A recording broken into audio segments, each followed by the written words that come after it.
What's going on, guys? Hope y'all had a wonderful Thursday. So, I want to talk about a really intimate subject today, and I think one of the things that really took my marriage out, and that is an emotional affair. Now, while I was going through this, I didn't know what an emotional affair was. I thought it was just some woo woo word that some women made up in their nice psychology classes or something. But there is such thing. So I have the definition here. I'm going to read it word for word, bar for bar. An emotional affair is a deep, intimate, non physical bond with someone outside of your primary relationship where you share personal feelings, secrets, and emotional support, often replacing your partner as the main confidant, creating secrecy and draining energy from your actual relationship. Sidebar. People often turn to others for emotional needs they feel are unmet in their own relationship. And that's what kind of helped happened to me. If you watch some of my other videos, you'll know that I felt like my marriage was starting to become performative, and it started to become more of a checklist of items to do and less emotionally intimate. So let's take a step back. In high school, I met a young lady.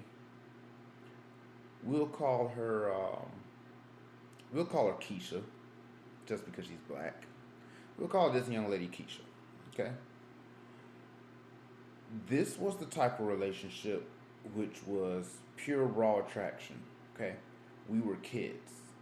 There was no convincing. There was no performing. There was no nothing. She just enjoyed the aura that I presented. And believe it or not, that has lasted all the way until today. When did I graduate? I graduated high school a long time ago. It's going to be coming up 20 years now, and she still feels the exact same way. Now, my ex-wife is a little bit different. I had to kind of earn that love from her. It started off as a bunch of communication. We were long distance at the time. We weren't really official. We were just a lot of communication, a really heavy emphasis on communication, and that was my payment into the marriage. Was oh, sorry, that's what I led with. I led with communication. I led with a bunch of talking, sometimes about nothing, sometimes just being on the phone, sometimes just listening. And that standard would also have to remain throughout the marriage, which it didn't, because I'm here now. So, in the beginning parts of the marriage, um, well, I'm not going to talk about that yet. I'm going to talk about that in later videos because I'm starting from the divorce side. So, let's start at around 2020, 2021 ish. Me and Keisha got back in contact. And unbeknownst to me, she had been going through some things as well. So we just kind of caught up on the goings of each other's lives. By this time, she had 5 kids. 5 kids, single, father her child. Pretty interesting relationship, but I don't want to get too much into detail with her stuff. So we ended up kind of trauma bonding because I was going through my own stuff in the marriage during COVID too. Because my wife at the time wanted more out of me. She wanted more time. She wanted more communication. Not that that's necessarily a bad thing, but at this time, I can't quite put my finger on it, but something wasn't right, you know. So I get back in contact with Keisha. We start talking, start texting, start talking, start texting, and it was kind of like um, a natural attraction, not necessarily sexual at the time, but just two good friends catching up, and the conversation just seemed natural, and it was unlike what I had in my marriage at the same time. I actually felt like I could go to somebody and be myself. I didn't have to put on this facade. I didn't have to put on this performance, this song and dance in order to be seen. And for someone like me, that's dangerous. And I think for a lot of men that don't um, that that aren't seen, that are invisible, when a woman approaches you like that, you might be taken aback. It might surprise you. You might like it, and you might fall in a trap. So you definitely have to be careful. If a woman shows you like a lot of emotional attention, she either wants something out of you, or she actually really likes you. In today's day and age, I highly doubt the latter, just to the sheer amount of access and availability to other men that she has. Back when I was in high school, we had text messages. You know, you get on your Nokia and you, but we didn't have the Instagram, we didn't have the Snapchat, we didn't have the social media that we had then. But anyway, me and Keisha started to talk a lot. And I was talking to her, I started to talk to her about things that were going on in my relationship, my marriage, and she was talking to me about things that were going on into her relationship. She wasn't married at the time. She wanted to be married, but the young man really didn't commit and pursue that avenue with her. She was a little upset about it. Eventually, they ended up breaking it off, but I'm not here to talk about them. This is me. So, around 2020, 2021, we got real into a deep, intimate connection. Uh, and based on the definition, is a deep, intimate, non physical bond with someone outside of your primary relationship. According to the definition, this is what was happening. Now, the question is why? I always ask myself, why did this happen? And I had a long internal conflict with myself. And I told my wife that, hey, I'm fighting internal stuff right now, and I apologize for anything that I may do that's not quite right, but I'm fighting for my life. I'm fighting for my identity and my existentialness in this world. She didn't care. Long story short, she didn't care. She was like, okay, whatever. Um, you shouldn't have did what you did, Corey. Like no empathy, no remorse. Like I said in my last video, you got to bet 1,000. I don't care what you're going through. I don't care if you get your arm blown off. I don't care if you're mentally not right. And for me, I think I was depressed. And the way that my depression manifests is it manifests in work. Same thing that happened when my wife left me was I got to work. I started building. These hands are hands of creation. I don't destroy, I build. So what happened was in that time in 2020, I started doing stuff around the house. I started doing projects, and I'm going to put a couple of pictures of the projects here. More projects with my cars, more projects around the house, cleaning up the pool, putting lights down, doing landscaping, all of that stuff. Because I think internally I was looking for validation. I was looking for somebody to say, "Hey, look at me and my skills. Look what I can do. Hey, I'm over here." I never got that. But with Keisha, she saw everything. Proud, like keeping her head up high. She was never ashamed at me or what I didn't do or what I did do. She was always had a positive attitude. She always fed my ego. She was feeding the ego, which is very important for young men to understand. If your woman is not feeding your ego, I don't think you're gonna make it. I think that the next woman that comes along that is feeding your ego, she's just gonna take you. It's gonna be that easy. Men are very simple. Men are very, very dumb for the most part when it comes to relationships. So when one of those ingredients is missing, it'll take a toll on you. You may think that you're not worth it. You may think that what am I doing wrong? You may think that I gotta work harder. I gotta do this. I gotta do that. No, bro, you don't have to do anything. What you need to do is you need to be in the moment. You need to understand how that young lady is making you feel. And if you're currently in a relationship, you need to understand why your primary Where is it? Your main confidant is not providing that. And I tried to explain that, but she had already gone through, and I just found this word out. I don't want to talk more about it later. But there's such thing called betrayal trauma. So the way that she found out about my emotional affair was that I just told her. I said, "Hey, my best friend Keisha and I, um, she started to fall in love with me. I was kind of emotionally distanced. I loved her, but I was not really in love with the girl. But I noticed that it was becoming a little one sided, so we just had to have an honest conversation. Me and Keisha solved this problem in 60 seconds. We were like, okay, yeah, we messed up. We were trauma bonding. We were both hurt. We were trying to get something from one another. Let's move on. Easy, right? On the other hand, on my wife's side, she was more of the how could you do this to me? How could you act this way after all the things, real typical fairy tale stuff. And I wish she could have seen, or I could have explained it better how I was feeling in the marriage, but I just could not get that out. I would spoon feed her. Trickle truth her. I would trickle truth her. Things like, yeah, we weren't talking about much. We were just, chilling. We would hop on the phone every now and then. And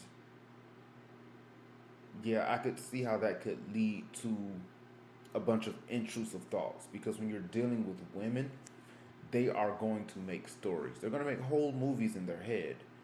And you, as the man in that relationship, you're going to have to start directing that movie.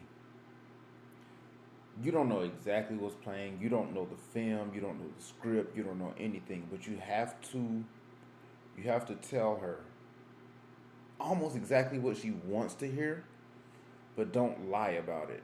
It's weird. It's such a gray, gooey area that you have nothing to stand on. You have no guidance. You just good luck. That's all I gotta say. If you're ever caught in this situation, good luck. You can be cold, brutal, and truthful, which honestly, it's probably the best way to go. And then have her deal with it how she wants to deal with it. Because if you try to add sugar on it, you try to season it up a little bit and soften it, it's not gonna work. Because she's going to dig. She's going to look for things. And she's going to find something. Because one of my old product specialists when I was in engineering said if you magnify something close enough, you will find a defect. That's exactly what she's going to do, bro. She's going to look all into your files. She's going to start questioning you about what is this conversation about? What is this? Why did you do this? And you better be prepared, because if you really want the relationship to work, you have to let her do that. You have to let her go through your stuff and make her own conclusion. Don't try to convince her. If you are who you say you are, you've built yourself up significantly um, from what you were before. She should be able to see that. If you have not, like in my case, I only started. You're seeing the version of myself that was built after the separation. I couldn't talk like this before my separation. I was still a child, which I got separated roughly when I was 31. So around 30 is when I hit the transition and I started pivoting into what I am. But if you're younger and you come into a situation like this,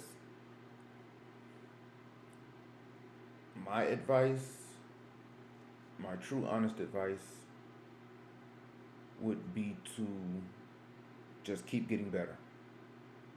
Say, hey, I apologize. I'm sorry. I understand what I did is painful to you. It hurts. I know you're going through some physical, emotional pain. I didn't mean to do it. Here's how I can make it better. Or you can be cold and brutal and say, hey, you made me do this. Don't say that. Don't do that. And if you guys are in a position where you could sit down at the table and say, hey, I wasn't feeling emotionally seen. I wasn't feeling anything from you. So I went over here where it was nice and warm, and she was caring, and it was non-judgmental, and it was free, and it was just naturally attractive. I couldn't help myself. It's like a fly to a light, or fly to.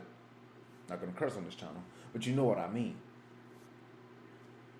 So that's the part where your communication skill is gonna come into play.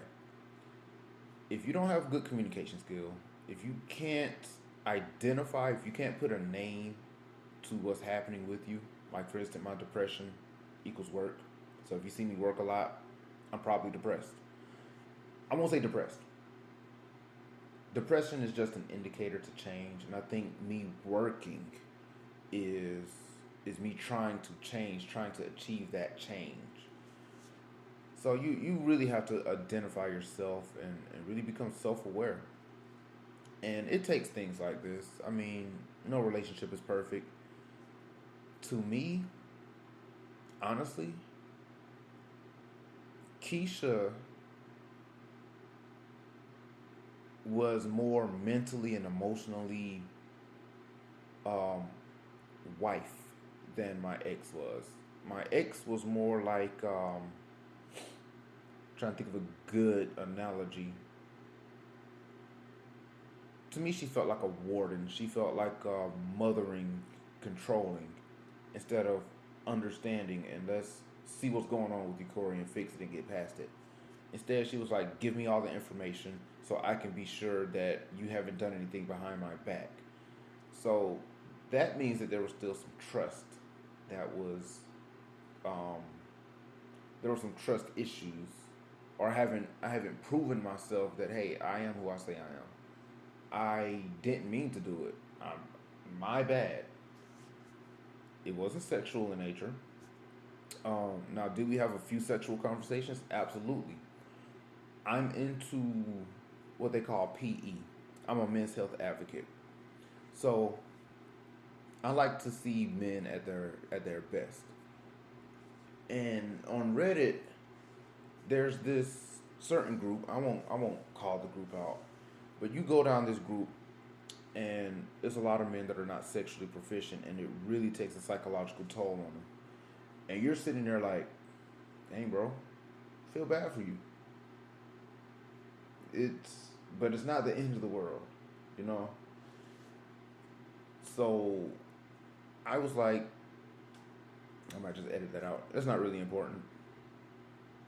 Nah, let's go with it anyway. So I'm seeing these men. They're depressed about the size of their eggplant and their sexual performances.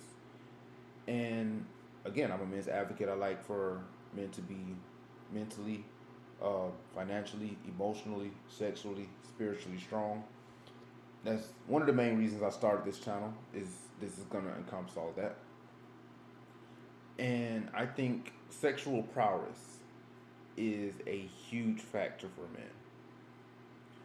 So, how does that relate, Corey? Why did you say that? I was going through my PE journey, and I was seeing some really good results. My wife didn't care. We weren't really having that much sex, but Keisha cared. Keisha was like, Corey, that's that's impressive, right? And again, that was more of the validation. And I think, ladies, you should validate your man. Don't tell him, don't ignore him. Don't ignore those small things. Don't don't always focus on what you're not getting or what you are getting. Focus a little more on him. And that's what really was missing for me. Matter of fact, I have some notes here from some psychology website. Men in emotional affairs, emotional needs aren't being met, validation, or they're unhappy in the relationship are the top causes of why men have emotional affairs. And you know, in hindsight, I think each one of those did apply to me. And because they applied, they end up hurting her as well. It's like, when you're playing a fighting game and you do a special move and it hurts all your opponents, but it also hurts you too. Yeah, that's what an emotional affair does. Probably sexual too, but I've never had a sexual affair in my marriage. Um, I'm not really a cheater. I'm a long term relationship guy. I'm a lane, bro. I'm not out here spinning plates, doing nothing like that. Now,